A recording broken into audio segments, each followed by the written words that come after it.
Bonjour à tous, alors nous allons voir les fautes éliminatoires au permis. Alors on avait déjà vu, fautes éliminatoires au feu vert, par rapport aux piétons, on ne va pas revenir dessus. On avait vu les fautes éliminatoires au créneau, il ne faut pas oublier de reculer avant de repartir parce que sinon l'inspecteur va freiner. Troisième faute éliminatoire qu'on avait déjà vu, c'est le freinage inopportun qui est souvent dû aux élèves qui pratiquent la conduite accompagnée, la conduite supervisée. Donc là, souvent, vous avez peur, vous débrayez. On l'avait déjà vu. Voilà, quatrième faute éliminatoire, et on va commencer par ça. C'est circulation dans un parking en sens interdit. Vous allez là, donc je vous ai déjà dit, quand on vient de la droite comme ça, arrangement en bataille, si vous dit en marche arrière, donc c'est du côté là. En marche avant, c'est du côté là. Donc vous êtes là, vous êtes arrêté là, vous faites un beau petit rangement en bataille, super, un beau petit rangement en bataille, vous vous arrêtez là, ok. Et ensuite il va vous dire, voilà, dès que vous pouvez, vous repartez. Et vous avez oublié de regarder cette flèche, et vous dites à l'inspecteur, ou bien, alors deux possibilités, ou bien vous dites à l'inspecteur, je vais par où? Et l'inspecteur vous dira, où vous voulez, et vous partez par là. Alors que là c'est sens unique. Ou bien, vous ne posez pas la question à l'inspecteur. Vous dites, ah ben je suis venu de là, donc je vais repartir par là. Et l'inspecteur freine ici, et c'est éliminatoire. Donc ça, je vois de temps en temps des élèves qui font cette faute. Ils oublient que souvent, pas toujours, mais souvent, dans un parking, c'est sens unique. Donc vérifiez à l'entrée s'il y a un panneau, ou s'il y a une flèche ici. Donc ça, c'est une faute éliminatoire.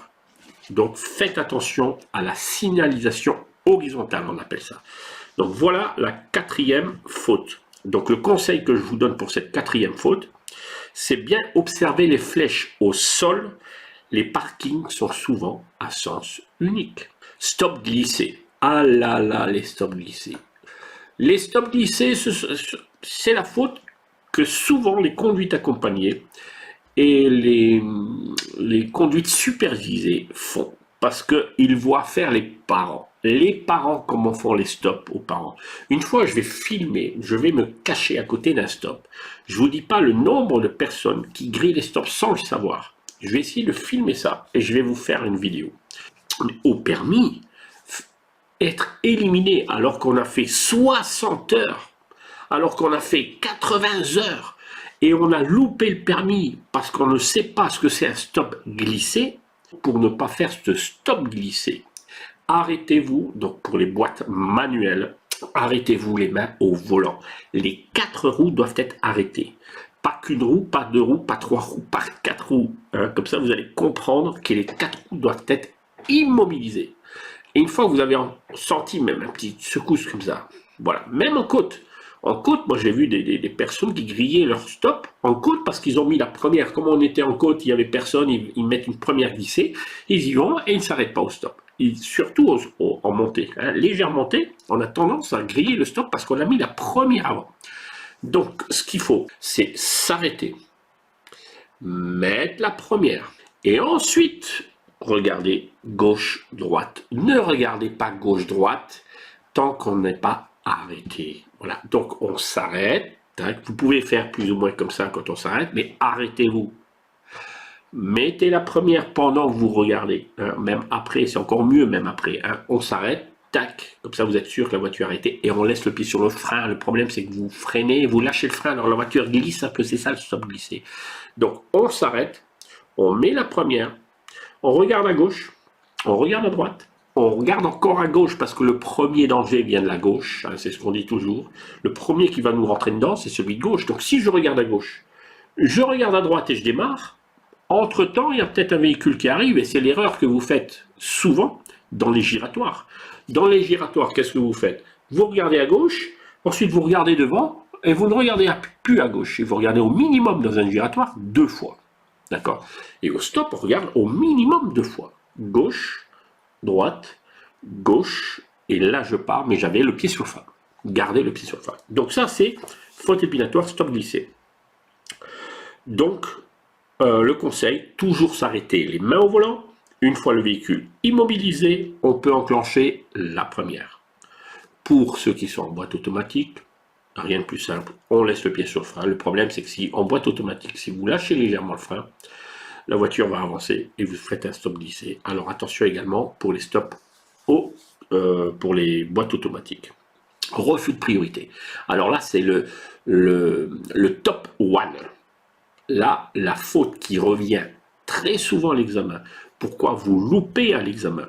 Ce sont les refus de priorité. Alors, on a des refus de priorité de toutes sortes. On a refus de priorité dans les ronds-points.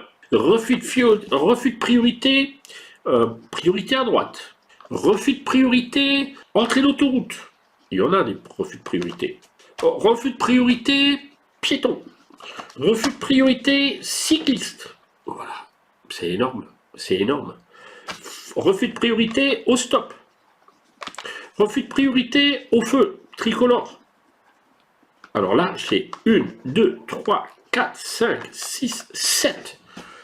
7 occasions, et j'ai pas tout mis, 7 occasions où on risque de faire des refus de priorité. Je répète, dans les giratoires, vous faites souvent les refus de priorité et vous dites souvent, après l'examen, vous dites au moniteur, « Ah oui, mais je ne l'avais pas vu, il vient d'où? Je ne l'ai pas vu. » Parce que vous ne projetez pas votre regard assez loin. Il faut regarder très loin. Ça, c'est important. Regardez très loin, c'est important ça. Donc, dans les ronds-points, analysez la distance du véhicule qui arrive et la vitesse d'approche. N'oubliez pas, je le répète souvent et souvent, la vitesse d'approche de véhicule, c'est vraiment important. Ok. Refus de priorité, ben, les priorités à droite, priorité à droite. Donc déjà, parce que vous ne savez pas reconnaître une priorité à droite. Et 8e point, on va rajouter refus de priorité au niveau des bus. Alors, priorité à droite, il faut reconnaître. Quand il n'y a pas de bande blanche, souvent, des fois c'est sens unique, mais souvent c'est priorité à droite. Donc attention, priorité à droite, il faut les reconnaître. Ensuite, refus de priorité aux entrées d'autoroute. Alors, le problème des entrées d'autoroute, c'est que vous paniquez. Vous paniquez aux entrées d'autoroute. Vous voyez un poids lourd et vous ne savez pas ce qu'il faut faire et vous maintenez votre vitesse au lieu d'accélérer ou de ralentir. Alors, une entrée d'autoroute, on ne maintient pas souvent la même vitesse. Il faut ou bien accélérer, ou ralentir, ou on maintient la vitesse. Il y a 3 choses au niveau de l'allure sur l'autoroute, à l'entrée d'autoroute, par rapport à ce qu'on a vu dans le rétro et dans l'angle mort. Donc ça, c'est très important, l'entrée d'autoroute. 4e, les piétons. Donc un piéton qui est à côté, qui est sur le trottoir, en face d'un passage piéton, à l'arrêt, qui vous regarde, c'est certainement qui veut passer. Donc laissez-le passer. Il ne faut pas attendre qu'il ait le pied sur la route pour le laisser passer. Donc un piéton, vous le laissez passer s'il est en face d'un passage piéton. Alors souvent mes élèves me disent, lorsque c'est moi qui freine, mais pourquoi tu ne l'as pas laissé? Ah ben je ne savais pas. Bon, regardez ce que vous dites souvent au moniteur. Mais je ne savais pas ce qu'il voulait faire. Attends, comment ça, tu ne savais pas ce qu'il voulait faire? Ça fait partie de l'analyse. Je vous ai dit qu'à 5 points. Observation, analyse, décision, action. Observer, analyse. Mais je vois qu'il est en face d'un passage piéton. Je vois qu'il est arrêté en face du passage piéton. Je vois qu'il me regarde. C'est certainement qu'il attend que je m'arrête pour le laisser passer. Et souvent vous passez, et je le dis souvent, de l'observation à l'action. Je vois, je ne sais pas ce qu'il veut faire, je ne réfléchis même pas, je passe. Donc je ne vais pas m'attarder là-dessus. 5e, refus de priorité aux cyclistes. Alors je me souviens d'un élève, à un feu il devait tourner à gauche, et il y avait une priorité à droite. Habituellement, il me laissait les voitures passer à droite, priorité à droite. Hein, c'est ce qu'on appelle les feux, voilà, quand on tourne à gauche, on laisse ceux d'en face passer. Donc c'est une priorité à droite. Mais là, ce coup-ci, à l'examen, il y avait un cycliste. Et la fraction de seconde, où c'est la première fois qu'elle a vu ça, pourtant elle le savait, hein, parce qu'en théorie, je leur explique, hein, que ce soit vélo, cycliste, tout ce que tu veux, tracteur, on laisse passer une priorité à droite. Mais là, la fraction de seconde, elle a vu le cycliste, première fois qu'elle voit un cycliste à cet endroit, elle s'est dit, c'est ce qu'elle m'a dit après, ah ben le cycliste, il peut se pousser un peu, et puis il sert le trottoir, moi je ne le gêne pas en passant. Et l'inspecteur a freiné. Madame, il faut laisser passer le cycliste. Donc dans une priorité à droite, cycliste, laissez-le passer, puisque c'est un usager, on appelle ça vulnérable. Vulnérable, ça veut dire fragile. Donc même si vous avez de la place, laissez-le passer, arrêtez. Voilà, ça c'est très important. 6e point, les stops, on s'arrête, on regarde, on n'analyse pas la vitesse d'approche, on n'analyse pas s'ils sont loin ou pas. On arrive, on s'arrête, on regarde, et puis on y va. Et on y va. Hein, et on y va, et on a fait semblant de regarder, ou on n'a pas pris le temps de l'analyse. Donc observation, action. On est passé de l'observation à l'action, sans passer par l'analyse de la vitesse d'approche et de la distance du véhicule. Donc attention, et d'ailleurs en agglomération et hors agglomération, c'est différent. Hors agglomération, prenez beaucoup plus de temps d'analyser la vitesse d'approche, parce qu'ils arrivent à 80. Ils arrivent à 80. Donc même s'ils sont loin, attention, ça vient très vite. Et que ce soit les motards, laissez passer les motards. Ok.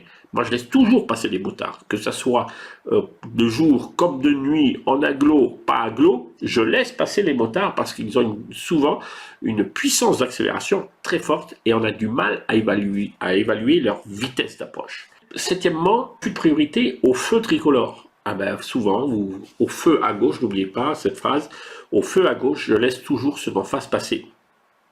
Et quelquefois, le feu est décalé, je tourne et je laisse la priorité à droite. Ou bien, on refuse de priorité aux piétons, lorsqu'on tourne à droite, d'ailleurs, voilà, je l'ai mis au 4e point. Les piétons, on peut faire un refus de priorité lorsqu'au feu, on tourne à droite ou à gauche, on doit laisser passer parce qu'ils ont le feu vert.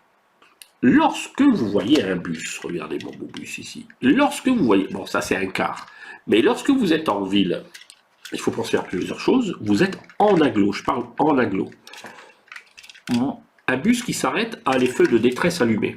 Feux de détresse allumés, donc ce sont les deux. On ne les voit pas trop bien quelquefois, donc méfiez-vous. Un bus qui vient de s'arrêter, vous voyez un piéton, vous êtes là, vous voyez malgré tout quand vous arrivez, vous voyez qu'il n'y a qu'un piéton qui va rentrer. L'analyse, c'est quoi? Je sais que le piéton va rentrer, le bus va certainement repartir tout de suite.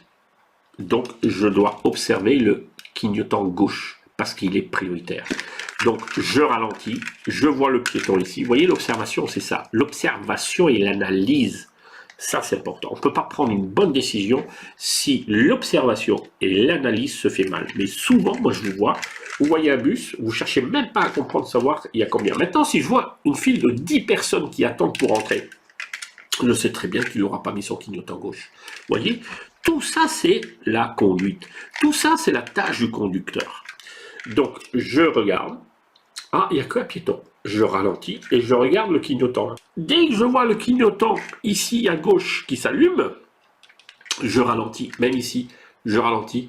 Je lui fais un appel de phare. Ça, c'est un professionnel. C'est un professionnel qui peut faire que ça. OK? Donc, je fais un appel de phare et il y va. OK? Voilà. Alors, je vous dis à bientôt et je vous dis donc mardi prochain à 18h30, je vous reprends. Tous les mardis, je suis avec vous en direct. Entre-temps, j'ai 450 vidéos gratuites sur ma chaîne. N'hésitez pas à jeter un coup d'œil, à revenir, ok, revisionner parce que bientôt vous allez passer le permis et ça sera trop tard pour dire ah maintenant il faut que je revoie les vidéos d'Antoine. Non, non, non, non, c'est maintenant qu'il faut les regarder, ok, toutes les 450 vidéos. Et pour ceux qui ont pris ma formation, je vous dis à demain soir, je vous fais quasiment des lives tous les jours. Voilà, n'oubliez pas de visiter mon site internet à mardi prochain, 18h30. Ciao tout le monde!